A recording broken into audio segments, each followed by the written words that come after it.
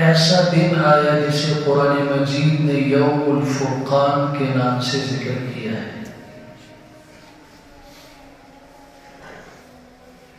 وہ ایسا دن تھا جس میں حق اور باطل کے درمیان فرق ہو گیا۔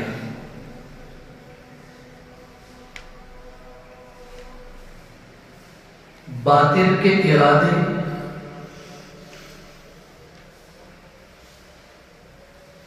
ان کی طاقت، ان کا روح، ان کا جوش، ان کی عیش و مستی، ان کا تکبر اور فخر، اور اس کے مقابلے میں اہل حق کی بے سر و سامانی، تعداد اور افراد کی قلت، آلات حرب و جنگ کا بہت محدود ہونا، اور اللہ کے سامنے گڑ گڑا کے دعائیں کرنا، آہوزاری کرنا، سجدوں میں راتیں گزارنا، اور دین کی نصرت کا جذبہ لے کر مدینہ منورہ سے 80 میل کے فاصلے پر آج بھی میدان بدر اس واقعے کا گواہ ہے۔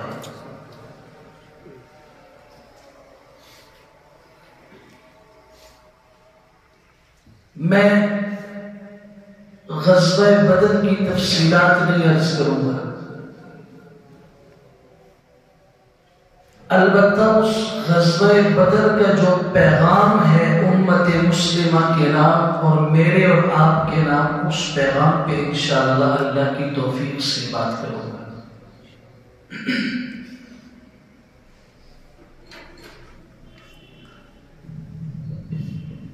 دین کو جب ضرورت پڑی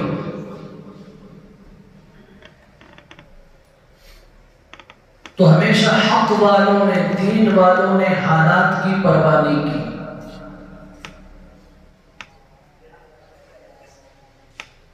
اسباب اور طاقت کو مد نظر نہیں رکھا، اپنوں اور پرایوں کی کوئی پرواہ نہ کی۔ کوئی خوش ہوتا ہے اس کی مرضی، کوئی ناراض ہوتا ہے اس کی منشا، کوئی ہم سے محبت کرتا ہے، نفرت کرتا ہے، ہمارے قریب آتا ہے، ہم سے دور بھاگتا ہے، ہمیں سینے کے ساتھ لگاتا ہے، یا ہمیں اپنے ملک اور وطن اور قوم اور قبیلے سے باہر نکالتا ہے۔ کسی حالت کی کوئی پرواہ نہیں، ہمارے پیش نظر ایک ہی بات ہے، اور وہ ہے لا الہ الا اللہ محمد رسول اللہ کے کلمے کا بلند ہو جانا۔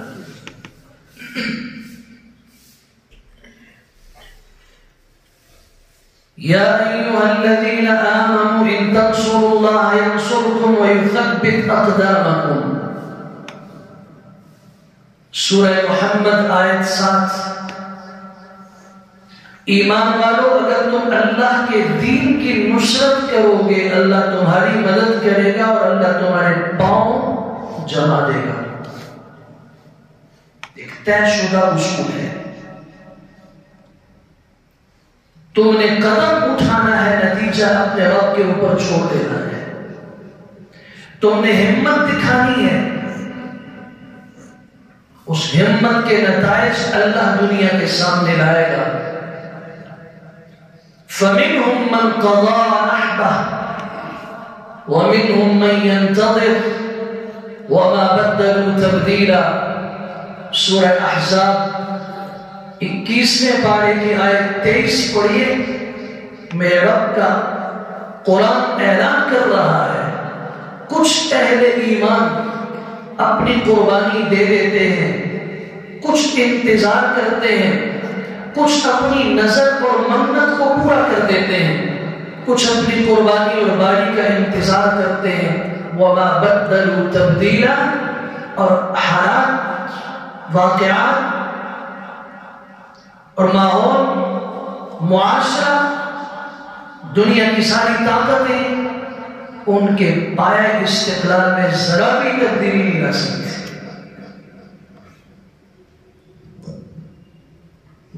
آپ اس بدر کے میدان کو دیکھیے ذرا. جو حضرات وہاں گئے ہیں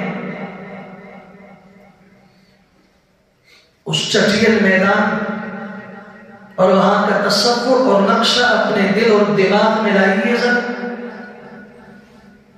کہ یہاں جو دو طاقتیں ایک دوسرے کے سامنے ہیں. ایک طرف 1000 مسلح لشکر ہے اور دوسری طرف 313 صحابہ ہیں. ان 313 کے پاس صرف 70 اونٹ ہیں. ان کے پاس صرف سواری کے لیے 2 گھوڑے ہیں. ان کے پاس صرف 6 تلواریں ہیں, 8 زریں ہیں. باقی سب کے ہاتھوں میں پتھر, کسی کے ہاتھ میں ٹہنی. اور سامنے 1000 کا لشکر مسلح ہے. اور پھر اس پہ بھی توجہ دیجئے کہ یہاں پر جو مسلمان ہیں یہ رمضان المبارک کی حالت میں ہیں. ان کی رات سجدے میں ہے اور ان کے لیڈر اور ان کے قائد میرے اور آپ کے پیغمبر محمد رسول اللہ صلی اللہ علیہ وسلم کی ساری رات اللہ کے حضور سجدے میں گزر. یہ دعا فرماتے ہیں اللہم ان تہلک هذه العصابہ لم تعبد. اللہ یہ مٹھی بھر جماعت اگر آپ نے ہلاک کر دی تو روئے زمین پر آپ کی بندگی عبادت کرنے والا کوئی نہیں رہے گا. اور وہاں شراب ہے, وہاں رقص اور سرور, وہاں مغنیات اور گانے والی عورتیں لائی گئی ہیں اور پہلے سے جشن کیا جا رہا ہے کہ یہ لوگ ہمارا مقابلہ کہاں کر سکتے ہیں. یہ جنگ ہم پہلے سے جیتے ہوئے ہیں. یہاں تکبر, وہاں عاجزی, یہاں گھمنڈ, وہاں اللہ کی نصرت پہ اور اللہ کی مدد پہ بھروسہ. یہاں مکمل اللہ کی نافرمانی اور عصیان, اور وہاں اس عالم کے اندر گھبراہٹ کے عالم میں بھی اللہ کے حضور دعائیں ہو رہی ہیں. پھر 17 رمضان المبارک کا دن آیا تو اللہ نے وہ دنیا کو نقشہ دکھا دیا کہ جب ہم کسی کی نصرت کرتے ہیں تو کس انداز سے ہم کرتے ہیں. اور یہاں یہ دیکھیے کہ یہ دونوں لشکروں میں ان کی جنگ زمین کے لیے نہیں ہے, جائیداد کے لیے نہیں ہے, مال و دولت کی بنیاد پہ نہیں ہے. یہاں فرق صرف ہے حق اور باطل کا. یہاں فرق صرف یہ ہے کہ لا الہ الا اللہ, اور وہاں اللہ کے ساتھ لات, منات, ہبل, عزا یہ بھی ہے. ایک رشتے کے لوگ ہیں. سب سے پہلے کافروں کی طرف سے جو میدان میں شخص آیا ہے اس کا نام ہے عتبہ. اس کے ساتھ دوسرا اس کا بھائی ہے شیبہ, اس کے ساتھ اس کا بیٹا ہے ولید. رؤسائے مکہ میں سے یہ لوگ سامنے آئے اور پہلی آواز جو میدان بدر میں گونجی ہے حل من مبارز, ہے کوئی سامنا کرنے والا, ہے جس میں کوئی جرأت ہو کہ وہ میرے سامنے آئے. تو پھر اس فلک نے اور اس زمین نے وہ منظر دیکھا کہ مسلمانوں کے لشکر سے جو شخص نکلا ہے اس کا نام ہے حذیفہ, اور یہ اسی باپ کی اولاد ہے جو کہہ رہا ہے کہ ہے کوئی مسلمانوں میں جو میرے سامنے آئے. بیٹا سامنے نکل کے کہتے ہیں کہ میں آ رہا ہوں. امام الانبیاء صلی اللہ علیہ وسلم نے فرمایا کہ پیچھے ہو جاؤ. کسی نے آواز دی کہ حذیفہ یہ تمہارا باپ ہے, تمہارے بدن کی رگوں میں اس کا خون دوڑ رہا ہے, تم اس کے مقابلے میں. اس نے کہا کہ باپ اور بیٹے کا رشتہ اس وقت ختم ہو چکا جب میں نے لا الہ الا اللہ محمد رسول اللہ پڑھا. میرا بھائی اب بلال ہے, میرا بھائی اب عمار بن یاسر ہے.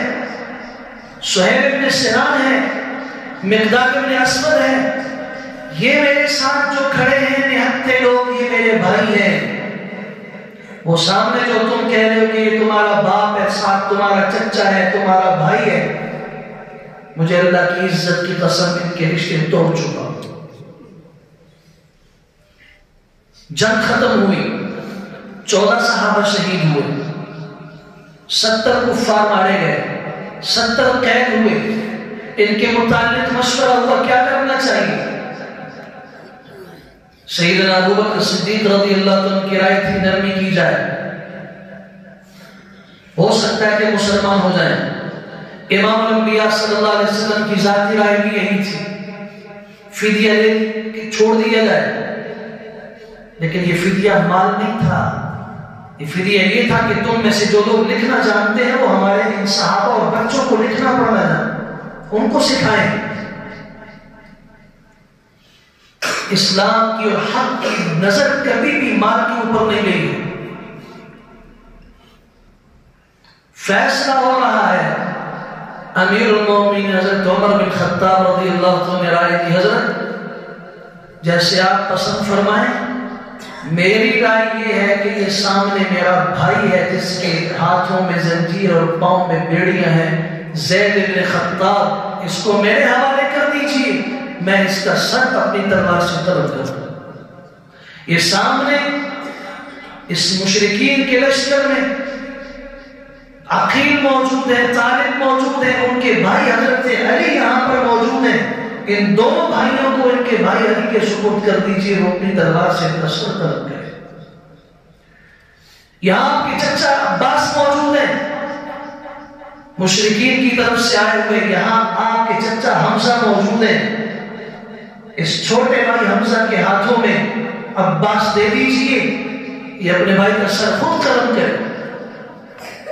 یہ تمام رشتے ہیں، قریبی رشتے ہیں، اور یہ صرف اس لیے تاکہ وہ فرشتے جو خلافت آدم پہ کہہ رہے تھے کہ اللہ ہم آپ کی محبت میں اور آپ کی محبت کے جذبات میں اس طرح سرشار ہیں، نحن نسبح بحمدک ونقدس لک، اور آپ جسے خلیفہ بنائیں گے وہ تو مٹی کا بنا ہوا پتلا ہے، اور وہ جب زمین پہ جائے گا یسفک الدماء، وہ خون بہائے گا، وہ زمین میں فساد کرے گا، تاکہ ان فرشتوں کو آج یہ منظر اپنی آنکھوں سے نظر آ جائے کہ آدم کی اولاد جسے خلافت دی گئی تھی، اللہ کی نیابت دی گئی تھی، وہ اللہ کی محبت میں اس قدر آگے بڑھے ہوئے ہیں کہ وہ اپنے رشتوں کو بھول چکے ہیں، انہیں اپنے نسبی اور اپنے خاندانی رشتے یاد نہیں ہیں۔ یہ پیغام ہے میدان بدر کا کہ مسلمان اس کے قریب ہوگا جو اللہ کے قریب ہے، مسلمان اس سے دور ہوگا جو اللہ سے دور ہے، جس کا رشتہ اور تعلق اللہ سے نہیں، اس کے دین سے نہیں، اس کے پیغمبر سے نہیں، اس کے ساتھ مسلمان کا رشتہ نہیں ہو سکتا۔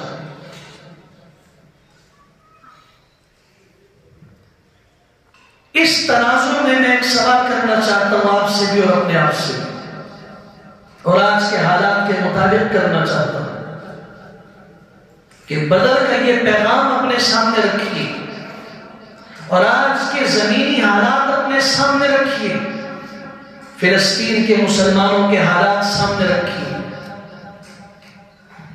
اور ان کے اوپر ایک مٹھی بھر جماعت کس انداز سے مسلط ہے۔ یہاں بیٹھا ہوا مسلمان کبھی کہتا ہے مسلمان حکمران بے غیرت ہو چکے، کبھی اس سے بھی بڑھ کر فرد جذبات میں علماء کو بھی رگڑا دے دیتا ہے اور کہتا ہے کہ یہ مولوی بھی خاموش ہیں، ان کی زبانوں کو بھی تالے لگتے ہیں، کوئی حق نہیں بولتا ان کے لیے، اور تو اور حرم کعبہ کے امام کے متعلق بھی یہاں بیٹھا ہوا کہتا ہے۔ یہ جذبات ایک جگہ پہ ہے، بالکل ٹھیک ہے، لیکن ان جذبات کے پیچھے حقیقت کیا ہے؟ کیا ہم اسے نہیں سمجھتے؟ آج کا مسلمان یہاں بیٹھا ہوا یہ تمنا اور دعا کر رہا ہے کہ کاش بیت المقدس آزاد ہو، مسلمان اس میں نماز پڑھے، ہم اس میں جا کے قرآن کی تلاوت کریں، ہم اس میں جا کے آزانے دیں آزادی سے، ہم اس کے اندر جا کے سجدے کریں۔ میں اس مسلمان سے پوچھنا چاہتا ہوں، تمہیں بیت المقدس کی آزادی اور اس میں نمازوں کی فکر ہے؟ وہ تو اگر بند ہے، قرطبہ کی مسجد اسپین اور اندلس میں اگر آج بند ہے، تم یہاں تڑپ رہے ہو کہ وہ آزاد ہو، میں اس میں آزان دے سکوں، اس میں سجدہ دے سکوں۔ تم سے سوال کرنا چاہتا ہوں، تیرے محلے میں تیرے گھر سے چند قدم کے فاصلے پہ مسجد کو تالا تو نہیں لگا ہوا، اسے تو کسی نے بند نہیں کیا ہوا، اس پہ تو کسی کا کوئی قبضہ نہیں ہے، تیرے پاؤں کو کس نے بیڑی ڈالی کہ تم وہاں جا کے سجدہ نہیں کرتا؟ تمہیں کس نے وہاں جا کے نماز پڑھنے سے روکا؟ یہ کھوکھلا نعرہ نہیں ہے تو اور کیا ہے؟ تمہیں اس بات کی فکر تو ہے کہ امام کعبہ رو کے دعائیں کر رہا ہے، یہ ایسی دعائیں ہیں، یہ قدم کچھ نہیں اٹھاتے۔ میں آپ سے پوچھتا ہوں، اپنے آپ سے پوچھتا ہوں، یہ تو چھوٹی چھوٹی مساجد جو ہمارے گھروں کے قریب ہیں، انہی مساجد کی شاخیں ہیں، انہی مراکز کی شاخیں ہیں۔ ہمارا رخ سب کا بیت اللہ کی طرف ہے، اور یہ بیت اللہ کی بیٹیاں حدیث میں کو کہا گیا، اور قیامت کے دن ہوئے زمین کے تمام ٹکڑوں کو بیت اللہ میں ضم کر کے جنت کا حصہ بنایا جائے گا۔ جنت کی دعا کرنے والے مسلمان سے پوچھتا ہوں، جنت تو تجھ سے چند قدم کے فاصلے میں مسجد کی شکل میں موجود ہے، اس جنت میں کیوں نہیں داخل ہوتا؟ رمضان المبارک کی ساعات میں پوچھنا چاہتا ہوں، فجر کی نماز کہاں ہو رہی ہے؟ مغرب کی نماز کہاں ہو رہی ہے افطار کے دسترخوان پہ بیٹھنے کی وجہ سے؟ عشاء کی تراویح کون پڑھ رہا ہے؟ کتنے پڑھ رہے ہیں؟ 500 کی آبادی والے محلے کے اندر، 1000 کی آبادی والے محلے میں آدھی اور ایک صف امت مسلمہ کے منہ پہ تمانچہ نہیں ہے۔ بیت المقدس کی باتیں نہ کرو، اس کے لیے جس جذبے کی ضرورت ہے وہ اصحاب کہف والا جذبہ چاہیے۔ وہ چند نوجوان جو قوم میں اٹھے، انہوں نے رشتوں کی پرواہ نہیں کی، مال کی پرواہ نہیں کی، یہ عام لوگ نہیں تھے، ان کا جو سربراہ تھا وہ بادشاہ وقت کا داماد تھا، ان میں ایک کلمہ پڑھنے والا وزیر تھا، ایک مشیر تھا۔ ہمیں یہ تو یاد ہے کہ ان کی صحبت میں ایک بکریاں چرانے والا بھی ساتھ شامل ہو گیا، اس کا کتا بھی گیا، یہ تو معلوم ہے، لیکن بنیادی طور پر اس طاغوتی نظام سے ٹکر لینے والے چند نوجوان جو تھے، یہ کون تھے؟ انہوں نے کوئی پرواہ نہیں کی کہ ہم سے عہدہ لے لیا جائے گا، جیلوں میں ڈالا گیا، سولیوں پہ لٹکایا گیا، ہاتھوں پاؤں کے اندر ان کی کیلیں گاڑی گئی، اور جب یہ نکلے ہیں 300 سے زائد سال انہوں نے اس غار میں گزارے۔ آج اس غار کا ذکر قرآن مجید کے اندر موجود ہے، اور صرف غار کا ذکر موجود نہیں، اس کے نام پہ پوری قرآن کی سورت ہے جس کا نام سورۃ الکہف ہے، جسے جمعے کے دن پڑھنے والے کے لیے پورا ہفتہ اللہ نور اور روشنی پیدا کرتے ہیں، یہاں سے بیت اللہ تک نور، یہاں سے آسمان تک نور، اور کل میدان حشر میں جب کھڑا ہوگا تو اس کے سر کے اوپر نور کا سایہ ہوگا۔ کبھی غور کو کرو، وہ کہف ہے کیا؟ وہ غار ہے جس میں چند اہل ایمان نے جا کے کچھ عرصہ گزارا تھا۔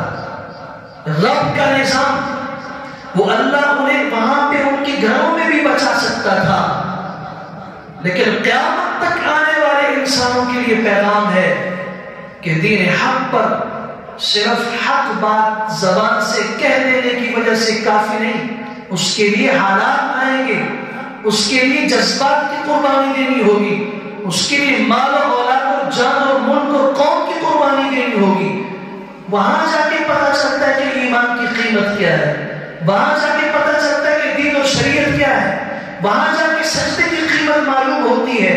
ہمیں ایک سجدے کی اجازت دے دو، موت سامنے ہے۔ خبیب بن عدی رضی اللہ عنہ کو کچوکے مارے جا رہے ہیں اور نیزوں اور تلواروں کی نوک جب ہوئی جا رہی ہے، اور ان کو سولی پہ لٹکا کے تنعیم کے مقام پہ، جہاں سے آج آپ جا کے مسجد عائشہ سے عمرہ کرنے جاتے ہو، اس تنعیم کی جگہ سے ذرا یہ بھی پوچھو جہاں مسجد عائشہ موجود ہے، اسی تنعیم کے خطے میں سارے مشرکین مکہ، بچے مرد عورتیں بوڑھے سب جمع ہیں، اور ایک صحابی رسول کی موت کا تماشا دیکھنے کے لیے جمع ہے۔ کبھی اس کے سینے میں کوئی تلوار کی نوک چبو رہا ہے، کوئی نیزہ مار رہا ہے، سولی پہ لٹکایا، اور یہ کہا صرف اتنی تمنا اپنی زبان سے ظاہر کر دو، کاش میری جگہ پہ محمد رسول اللہ ہوتے۔ تڑپ کے وہاں پہ کہا اللہ کی قسم، تم یہ کہتے ہو میری جگہ پہ میرے پیغمبر ہوتے، مجھے تو اتنا گوارا نہیں کہ میں گھر میں آرام سے بیٹھوں اور میرے پیغمبر کے پاؤں میں کانٹا چبھ جائے۔ کوئی آخری تمنا ہو، کوئی چاہت ہو، کہاں 2 رکعت نماز کی اجازت دی جائے۔ ان سے پوچھو، اللہ کی قسم جو آگ کی بھٹیوں سے گزارے گئے، ایمان اس سے جا کے پختہ ہوا۔ موت سامنے ہے، کوئی خوف نہیں، کوئی ڈر نہیں، کوئی پشیمانی نہیں، کوئی معافی نہیں، کوئی معاف کر دو اللہ کے لیے نہیں۔ 2 رکعت نماز کی اجازت چاہتا ہوں۔ نماز پڑھی، مختصر ترین پڑھی، اور فرمایا یاد رکھو میری زندگی کی سب سے مختصر نماز، میرے اللہ کی سب سے مختصر اس زندگی میں ملاقات یہ ہے، اور وہ صرف اس لیے ہے تمہارے دل میں یہ خیال نہ پیدا ہو کہ محمد عربی صلی اللہ علیہ وسلم کا غلام موت کے ڈر سے، موت کے خوف سے نماز لمبی کر رہا تھا، کچھ سانسیں مل جائیں، کچھ زندگی بچ جائے۔ نہیں، بخاری شریف کے اندر وہ کلمات موجود ہیں، فَلَسْتُ أُبَالِي حِينَ أُقْتَلَ مُسْلِمًا عَلَى أَيِّ جَنْبٍ عَلَى أَيِّ شَقٍّ كَانَ لِلَّهِ مَصْرَعِي وَذَلِكَ فِي ذَاتِ الْإِلَهِ وَإِنْ يَشَأْ يُبَارِكْ فِي أَوْصَالِ شِبِّ الْمُمَزَّعِ۔ مجھے کوئی پرواہ نہیں، میرے ہاتھ کاٹو، میرے پاؤں کاٹو، میری زبان کاٹو، میرے جسم کا ایک عضو کاٹ دو، کسی طرح کاٹ کے مجھے زمین پہ ٹکڑے کر کے پھینک دو، مجھے کوئی پرواہ نہیں۔ کیوں؟ اللہ کے لیے یہ ہو رہا ہے، وہ شاید ان کٹے ہوئے بدن کے ٹکڑوں میں وہ برکت پیدا کر دے جو اس صحیح سالم زندہ بدن میں نہ ہو۔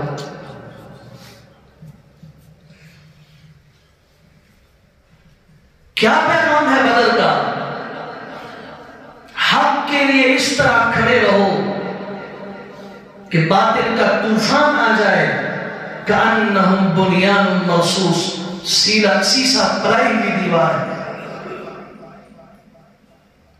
سب رخ موڑ دیں، ماں بھی گھر سے نکال دے، جاؤ پوچھو احادیث کی کتب سیرت سے عبداللہ ذو البجادین کے متعلق، یہ نوجوان جب حضور کی خدمت میں آیا ہے تو اس کے بدن کے اوپر صرف 2 ٹاٹ کے کپڑے ہیں۔ ایمان کا اظہار کیا۔ چچا نے کہا کہ پھر 2 باتیں ہیں، اگر تم محمد کا کلمہ پڑھو گے تو پھر حالات کے لیے تیار ہو جاؤ، کہ تمہارے بدن پہ جو کپڑے ہیں، تمہارے سر پہ جو پگڑی اور عمامہ ہے، جو عرب کی شرافت و عزت سمجھی جاتی ہے، یہ جو مال ہے سب کچھ ہم لے لیں گے۔ اس نے کہا کوئی بات نہیں، سب کچھ دینے کے لیے تیار، ایک ایمان پہ باقی رہنے کی اجازت دی جائے۔ قید کیا گیا، مارا پیٹا گیا، کپڑے اتروا دیے، عمامہ اتروا دیا، ماں سے سوال کیا کہ بس سطر چھپانے کے لیے اتنا سا کپڑا دے دو کہ میرا سطر چھپ جائے۔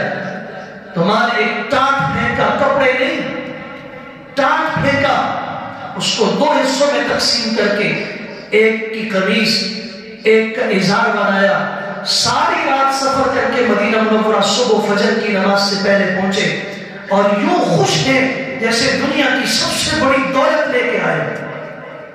انتظار کیا، بتایا گیا کہ امام الانبیاء صلی اللہ علیہ وسلم تشریف لائے، ان کی خدمت میں حاضر ہوئے.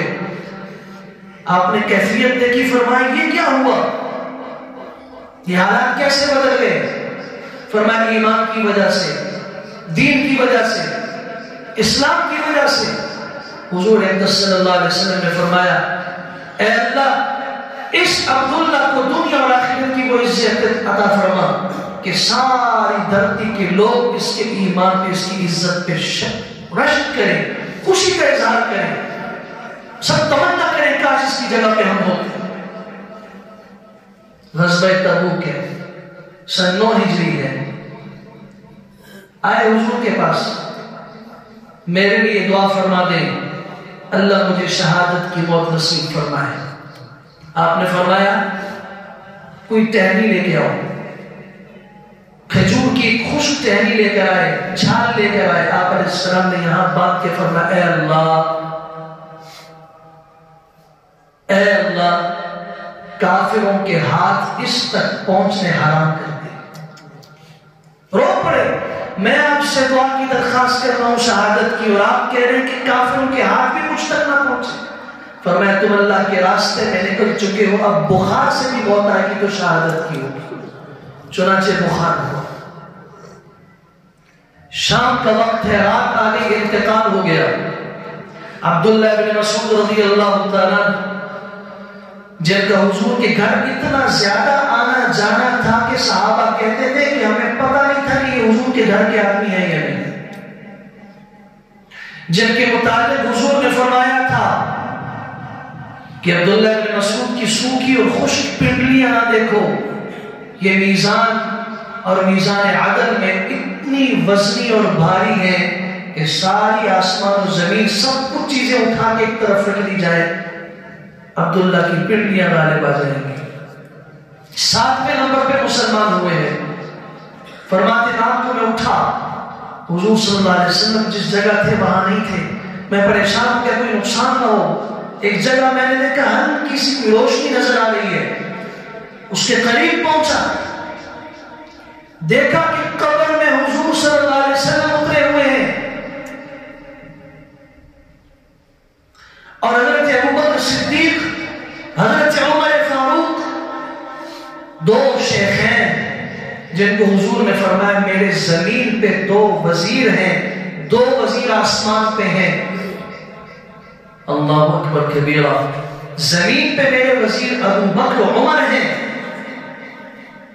جب میں اپنی قبر سے قیامت کے دن اٹھوں گا تو میرے ساتھ اسی طرح دائیں طرف ابو بکر ہوں گے، بائیں طرف عمر ہوں گے. یہ 2 صحابہ کسی صاحب کو اٹھائے ہوئے ہیں. حضور اکرم صلی اللہ علیہ وسلم قبر میں ہیں. بلال بن حارث المزنی رضی اللہ عنہ چراغ لے کے کھڑے ہیں. حضور صلی اللہ علیہ وسلم فرما رہے ہیں نرمی کے ساتھ اپنے بھائی کو میرے ہاتھوں میں دے دو. نرمی کے ساتھ اتلیا الی اخیکما، اپنے بھائی کو نرمی سے میرے حوالے کرو. رفقا باخیکم، اپنے بھائی کے ساتھ نرمی کا معاملہ کرو. کیوں؟ انه كان يحب الله ورسوله، یہ اللہ اور اس کے رسول سے محبت کیا کرتا تھا. آپ علیہ السلام نے اپنے ہاتھوں سے اٹھا کے قبر میں اتارا، مٹی ڈالی، اور پھر اللہ تعالیٰ سے ایک دعا فرمائی. حدیث کے الفاظ ہیں اللہ میں اس سے راضی ہوں، تو بھی اس سے راضی ہو جا. اور ایک حدیث کے الفاظ ہیں اے اللہ اس پہ رحم فرما، اس پہ رحم فرما. کیوں؟ فَإِنَّهُ كَانَ قَارِئًا لِلْقُرْآنِ وَمُحِبًّا لِرَسُولِ اللَّهِ. اس کی 2 عادات تھی. ایک تو قرآن مجید کی تلاوت کثرت سے کیا کرتا تھا، ایک اللہ کے پیغمبر سے بڑی محبت کیا کرتا تھا. کبھی کبھار مسجد نبوی میں بیٹھے ہوئے ذوق سے تلاوت شروع کر دیا کرتے تھے. حضرت عمر نے ڈانٹ دیا آہستہ پڑھو، سب کو پریشان کر رہے ہو. حضور صلی اللہ علیہ وسلم فرمایا عمر نہیں، تمہیں پتہ ہے فَإِنَّهُ كَانَ مُهَاجِرًا إِلَى اللَّهِ وَرَسُولِهِ، یہ وہ شخص ہے جو اللہ اور اس کے رسول کی طرف ہجرت کر کے آیا ہے، سب کچھ چھوڑ کے آیا ہے. یہ جو کچھ کرتا ہے اس کو کرنے دو. یہ عزت پروانی کی ماں کدھر گیا؟ پروانی کی کہ چچا نے، اس کی اولاد نے، ماں نے منہ موڑ دیا، اب میرا مستقبل کیا ہوگا، زندگی کیسے گزرے گی؟ ایمان مل گیا تو سب کچھ مل گیا۔ حق کو پوچھنا ہو، اس باطل اور جابر حکمران فرعون، اس کے گھر کی خبر لو، اس کی بیوی کا پوچھو، آسیہ کے متعلق خاوند کافر ہے، مشرک ہے، روح زمین کا بدترین انسان ہے، اللہ کا باغی ہے، وہ کلمہ پڑھ کے مسلمان ہوتی ہے، اس کو محل سے بے دخل کیا جاتا ہے، ہاتھ پاؤں میں کیلیں اور جسم سے کپڑے اتار دیے جاتے ہیں۔ کبھی یہ ملکہ تھی، جس وقت یہ قدم رکھتی تھی تو وزراء سے لے کے سارے امراء کھڑے ہو جاتے تھے۔ آج بے بسی کا عالم یہ ہے کہ وہ سارے لوگ تماشا کر رہے ہیں، کوئی پرواہ نہیں، بس ایک دعا کی، رب ابن لی عندک بیتا فی الجنہ، اللہ یہ گھر میں نے چھوڑا، یہ محل چھوڑا، شاہی محل چھوڑا، کوئی پرواہ نہیں، اپنے ہاں جنت میں میرا محل بنا دے۔ جنت کا محل صرف بنا نہیں، صرف جنت کا محل بنا نہیں، ام المومنین سیدہ خدیجہ الکبریٰ کا سفر آخرت قریب آ چکا ہے۔ حالات کچھ اس طرح کے نظر آ رہے ہیں کہ ابھی یہ جانے والی ہیں۔ حضور صلی اللہ علیہ وسلم فرمانے، خدیجہ جنت میں جانے کے بعد اپنی سوتنوں کو میرا سلام کہہ دینا۔ مگر میری سوتن کون ہے؟ میں تو آپ کی پہلی بیوی ہوں، اور میرے ہوتے ہوئے تو کوئی اور بیوی آپ کی نہیں۔ آپ نے فرمایا فرعون کی بیوی آسیہ کو اللہ نے جنت میں میری بیوی بنا دیا ہے۔ یا ایھا الذین آمنوا ان تنصروا اللہ ینصرکم، ایمان والو اگر تم اللہ کے دین کی نصرت کرو گے، تم اللہ کے دین کے ساتھ جڑو گے، ینصرکم، اللہ تمہاری مدد کرے گا۔ آج ہمارا نوجوان، ہمارا بزرگ اپاہج ہو چکا ہے، بلکہ میں اگر یہ کہوں کہ امت مسلمہ کی ماؤں کی گودیں باندھ ہو چکی ہیں۔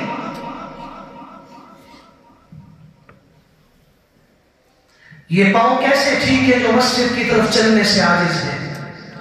ان آنکھوں کو میں کیسے بصارت والا کہہ سکتا ہوں جو سال بھر قرآن کی تلاوت سے محروم ہے؟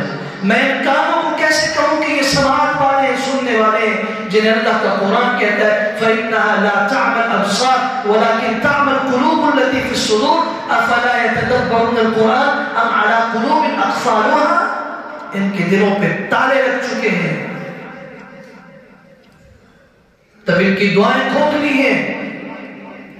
جب تک ان میں وہ بیداری پیدا نہیں ہو جاتی جس بیداری پر امت مسلمہ کا پہلا طبقہ حضور نے بیدار کر کے کھڑا کیا تھا، اس وقت تک یاد رکھیے کہ یہ جس طرح سیاسی نعرے ہوتے ہیں، اسی طرح ہماری بس میں بھی یہی نعرے ہیں۔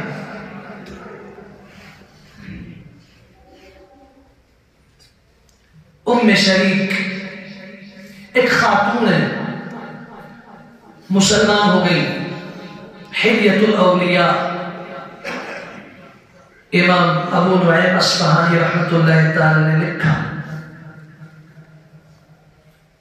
یہ ابو عاقر کی باندی تھی، جب مسلمان ہوئی اونٹنی کے اوپر ان کو 3 دن تک باندھ دیا گیا۔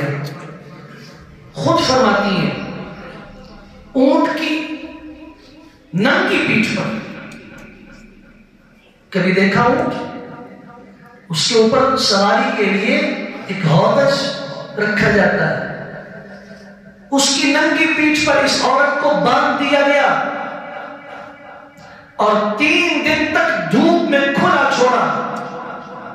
پیاس اور بھوک کی وجہ سے یہ روتی رہی۔ کیا قصور ہے اس کا؟ سوائے لا الہ الا اللہ محمد رسول اللہ کے دکھاؤ تو صحیح۔ کیا ان کے اخلاق بگڑے ہوئے تھے؟ ان کا کردار خراب تھا؟ انہوں نے معاشرے میں کوئی اور خرابی کی تھی؟ نہیں، ایک لا الہ الا اللہ محمد رسول اللہ کی وجہ سے یہ اذیتیں آئیں۔ 3 دن تک باندھا، دھوپ کے اندر کھلا چھوڑ دیا، خود کھاتے پیتے تھے اور مجھے یوں باندھ دیا، میں بے ہوش ہو گئی، آنکھ کھلی۔ اللہ کی نصرت کے واقعات بھی بڑے عجیب ہوتے ہیں۔ امتحان ضرور آتا ہے اور کڑوا امتحان آتا ہے، لیکن نار نمرود کو گلزار بنانے والی ہستی آج بھی اسی طرح اپنی طاقت کے ساتھ موجود ہے۔ اللہ نے جنت سے فرشتے بھیجے، وہ جنت سے پانی لے کر آئے، کھانا لے کر آئے، پانی بھی دیا، کھانا بھی کھلایا، وہ پانی اپنے اوپر ڈالا۔ یہ منظر دیکھ کر سارے مشرکین جو باندھنے والے تھے، ان کا جو آقا تھا ابو عاقل قریب آیا، اس نے کہا یہ کیا، تم نے ہمارا پانی کیوں پیا ہے؟ تم لوگوں نے تو مجھے باندھ دیا تھا، مجھے اللہ کی قسم میں نے تمہارے کسی برتن کو ہاتھ نہیں لگایا۔ انہوں نے اٹھ کے جا کے دیکھا، سب کے مشکیزیں پانی کے ساتھ اسی طرح بھرے ہوئے تھے، بندے ہوئے تھے، کھانا بھی اسی طرح تھا۔ آنکھ کھل گئی، دلوں پہ جو سن تھا اتر گیا، حقیقت سمجھ آ گئی۔ کاش کہ وہ حقیقت آج کے مسلمان کو بھی سمجھ آ جائے۔ ایک مشرک اللہ کی نصرت کا اپنی آنکھوں کے ساتھ سامنے اس کا مشاہدہ کر کے، وہ پوری کی پوری ٹیم اور پورے کے پورے وہ لوگ جو باندھنے والے تھے، سب کے سب اکٹھے مسلمان ہو گئے۔ اور وہ جو باندھنے والا تھا آقا، اس نے ان کو آزاد بھی کیا، اور آزاد کرتے وقت ان کے ساتھ نکاح بھی کر دیا۔ کیا ہم میں سے کوئی مسلمان آج وہ کردار بھی دین کے لیے نہیں ادا کر سکتا جو سلیمان علیہ السلام کے حدود نے کیا؟ ایک پرندہ ہے، پرندہ، اور اگر آپ کو اتفاق ہوا ہو تو یہ ہدہد کی شکل خوبصورت ہے، لیکن عجیب سی بدبو اس کے جسم سے اٹھتی ہے۔ اس کے گھونسلے کے قریب جو لوگ گئے ہیں، تمام گھونسلوں میں بدبودار گھونسلہ اس کا ہوتا ہے۔ اس کو تو دیکھیے نا، قرآن مجید سورہ نمل کے اندر پوری تفصیل موجود ہے۔ جب غائب تھا حضرت سلیمان علیہ السلام نے فرمایا کہ جب آئے گا میں اسے قتل کروں گا، ذبح کروں گا، ٹکڑے کروں گا، یا میرے پاس کوئی وجہ بتائے گا۔ اس نے جو آ کے وجہ بتائی ہے، قرآن مجید کے اندر وہ سب کچھ موجود ہے۔ جئتک من سبأ بنبأ یقین انی وجدت امرأة تملکهم وأوتیت من كل شیء ولها عرش عظیم وجدتها وقومها يسجدون للشمس من دون اللہ۔ ایک پرندوں کو پتہ چل رہا ہے کہ حضرت آپ غصے نہ ہو، آپ مجھے کچھ نہ کہیے، میں وجہ بتاتا ہوں کہ میں کہاں غائب تھا۔ میں نے بستی دیکھی، قوم کو دیکھا، ایک عورت ان کی ملکہ ہے، اور وہ لوگ اللہ کو چھوڑ کے سورج کے سامنے سجدے کر رہے ہیں۔ اگلا جملہ دیکھیے، وَزَيَّنَ لَهُمُ الشَّيْطَانُ أَعْمَالَهُمْ، شیطان نے ان کے عمل ان کے لیے مزین کر دیے۔ فَصَدَّهُمْ عَنِ السَّبِيلِ، اس شیطان نے سیدھے راستے سے انہیں روک دیا ہے۔ فَهُمْ لَا يَهْتَدُونَ، وہ ہدایت پر نہیں ہے۔ اللہ يَسْجُدُوا لِلَّهِ، یہ وہ تمنا کر رہا ہے، وہ پرندہ، یہ لوگ اللہ کو سجدہ کیوں نہیں کرتے؟ یخرج الخبء فی السماوات والارض، جو آسمان و زمین کی پوشیدہ چیزوں کو نکالنے والا ہے۔ وَيَعْلَمُ مَا تُخْفُونَ وَمَا تُعْلِنُونَ، جو تم چھپاتے ظاہر کرتے ہو سب کو جانتا ہے۔ اللہ لا الہ الا هو رب العرش العظیم، یہ اس ہدہد کے کلمات ہیں، وہ قرآن مجید سورہ نمل 19 پارے میں موجود ہے۔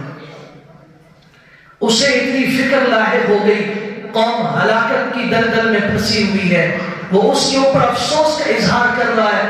اور آج مسلمان اپنے گھر کے اندر لگی ہوئی آگ کے اوپر افسوس کا اظہار نہیں کر سکتا۔ اپنے گھر میں اور اپنے محلے میں لگی ہوئی بے دینی کی آگ پہ خاموش تماشائی بنا ہوا ہے۔ مجھے بتائیے کہ اس کی حیثیت اس ہدہد جیسی ہے اللہ کے؟ اللہ کے لیے اس خوف سے باہر نکلیے. یہ بہت کھنگالنے والا زمانہ آ چکا ہے اور اس وقت چھانٹی ہو رہی ہے. اہل ایمان اور اہل کفر یہ دو راستے باقی رہیں گے. نفاق کا راستہ نہیں رہے گا. اور وہ وقت آئے گا جن کے دلوں میں ایمان کے اوپر کچھ زنگ لگا ہوا ہے, کچھ کدورتیں ہیں, کچھ اس کے اوپر گرد و غبار ہے, تو یہ لوگ ایک طرف ہو کے کفر کی صف میں شامل ہو جائیں گے. یہ مومن نہیں رہیں گے. صرف دیر ہے دجال کے نکلنے کی.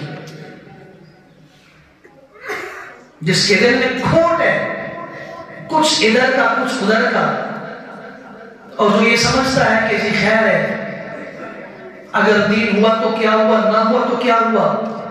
وَإِذَا قَامُوا إِلَى الصَّلَاةِ قَامُوا كُسَالَىٰ. منافقین کا جو تذکرہ کیا اور جہنم کے سب سے نچلے طبقے کا جو ذکر کیا ہے, میں اپنی اس امت سے ذکر کرنا چاہتا ہوں. قرآن مجید پڑھو ذرا. إِنَّ الْمُنَافِقِينَ فِي الدَّرْكِ الْأَسْفَلِ مِنَ النَّارِ. جہنم کے سب سے نچلے طبقے میں وہ طبقہ ہوگا جو منافق ہے. اس کی صفت کیا ہے؟ اذا قاموا الى الصلاة قاموا كسالى. جب نماز کی طرف اٹھتے ہیں سستی سے اٹھتے ہیں. نہ پڑھنا وہ تو بات ہی نہیں ہے کہ نماز نہیں پڑھتے, یہ پڑھتے ہیں. قاموا الى الصلاة, نماز کے لیے آتے ہیں لیکن قاموا كسالى, سستی کے ساتھ آتے ہیں. الذين هم عن صلاتهم ساهون. سورہ ماؤن پڑھو. فویل للمصلین, ہلاکت ہے ان نمازیوں کے لیے. جو بے نمازی ہیں وہ نہیں, جو نماز نہیں پڑھ رہے, نہیں جو پڑھ رہے ہیں لیکن کیسے پڑھ رہے ہیں. الذین هم عن صلاتهم ساہون, جو اپنی نمازوں سے غافل ہیں. دین کی جو بے عزتی ہم نے کی ہے وہ کافر میں نہیں کی. قرآن کی جو بے عزتی ہم نے کی ہے, اللہ کی قسم وہ کافر سوچ نہیں سکتا. آپ اپنی نمازوں کا حال دیکھیے رات کو عشاء کی نماز کے بعد. تراویح میں قرآن پڑھا جا رہا ہے, نمازیں پڑھی جا رہی ہیں, اللہ کا گھر ہے. یہاں نوجوان ایک دن مجھے خراش آئی, باہر نکلا. میری عادت ہے میں کبھی بھی تراویح کی نماز میں پلٹ کے پیچھے نہیں دیکھتا تاکہ کسی مسلمان کے دل کے بارے میں میرے دل میں بدگمانی نہ پیدا ہو, دل نہ خراب ہو کہ یہ کیا کر رہا ہے. میں اللہ کی قسم کھا کے کہہ رہا ہوں تاکہ کسی کے عیب پر مطلع نہ ہو. لیکن کیا کریں, مردہ کو نہیں, اللہ نے آنکھیں دی ہوئی. خراش کے لیے جب باہر نکلا ہوں تو میں اللہ کی عزت کی قسم کھا کے کہتا ہوں یہاں 1.5 صف ہے اور باہر اس سے 3 گنا لوگ بیٹھے ہیں. وہ اللہ کے گھر میں بیٹھے ہیں. آپ کیا سمجھتے ہیں کہ کافر آ کے ہمارے اللہ کے گھر کی عزت کرے گا؟ ما كان لهم ان يدخلوها الا خائفين. اللہ کے قرآن نے نہیں کہا کہ مومن تو مسجد میں داخل بعد میں ہوتا ہے, پہلے اس کے دل میں اللہ کا خوف پیدا ہوتا ہے. کسی نے ٹولی بنائی ہوئی, وہاں موبائل لے کے بیٹھا ہوا ہے, کوئی وہاں, اور یہ کام کرنے تو اللہ کے گھر کی بے حرمتی کیوں کرتے ہو؟ قرآن پڑھا جا رہا ہے اور قرآن کی تلاوت جہاں ہو وہاں ہمیں خاموش رہنے کا حکم ہے. اذا قرئ القرآن, جب قرآن پڑھا جائے, فاستمعوا له, غور سے سنو, وانصتوا, سارے کام چھوڑ کے سنو, لعلکم ترحمون, تاکہ تم پہ رحم کیا جائے. مجھے بتاؤ کیسے ہمارے اوپر رحم؟ میں دل کی اندر کی بات کر رہا ہوں. فلسطین اور برما اور کشمیر اور بوسنیا اور فلاں ہم ان کو رو رہے, وہاں کے مظالم ہم بھی یہاں پہ کر رہے ہیں جو ہمارے بس میں ہے. اللہ تعالی ہمیں بیداری نصیب فرمائے. اللہ ہمارے دلوں پہ لگے ہوئے زنگ کو دور فرمائے, اور تب جا کے ہماری دعاؤں میں اثر پیدا ہوگا, تب ہمارے رونے میں اثر پیدا ہوگا, جب سب سے پہلے ہم دین کا ادب سیکھیں گے. اللہ تعالیٰ ہم کی توفیق عطا فرمائے. وآخر دعوانا الحمدللہ.